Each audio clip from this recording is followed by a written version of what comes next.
I so recognize I'm standing between you and wine and cheese, so I'll make my remarks short. First and foremost, big thank you from me to all of you for the work you do every day relentlessly for patients and for people that we serve, to RNAO for stellar leadership on all fronts, including the beautiful BPSO work that we've seen being applauded today, and all the candidates who received the designation today here at Ontario, and but also internationally as well. So big thank you. My association with the BPGs started 20 years ago, right when the program was coming into its second form, basically. And I remember, Doris, you invited me as an expert nurse practitioner in pain management. I was working at Princess Margaret as a clinician at that time, and I was asked to come in as an expert, basically, a pain management expert to advise on the pain guideline. So that was my first introduction to the BPGs.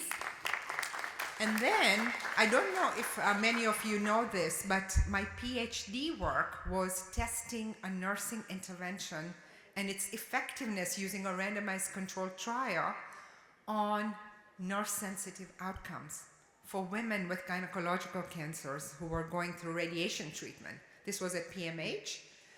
And the protocols that I used to develop the nursing interventions for symptom management, many of that guidance came from the RNAO BPG guidelines on pain and other symptoms. So just big thank you.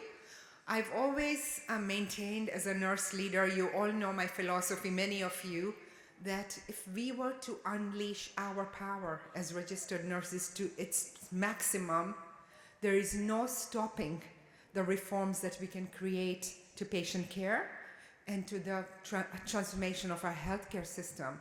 I've always said we are the largest in the number of healthcare professionals who touch patients. It was recognized today. We touch that patient care 24/7 in an intimate way like no one else does. You heard Michelle say this. And we are the most educated we've been in our life, in our history. And the public trusts us immensely. You know this. In polling that's done of public, who do you trust the most amongst professions? We rise to the top all the time, not only in this country, in many countries. If we leverage all of that potential and married with that the knowledge that comes from best practice guidelines, the social movement, as Doris calls it, and it is, the social change that is capable of being received or materialized, there is nothing stopping that, folks. So I would urge us to continue to be very, don't take the eyes off the prize, basically. The prize is exemplary patient care at all times, relentless focus on those we serve, and a transformation to the size, the shape, the scope of the healthcare system so we can serve the public the best way that only we can. Congratulations to all of you, and big thank you for everything that you do.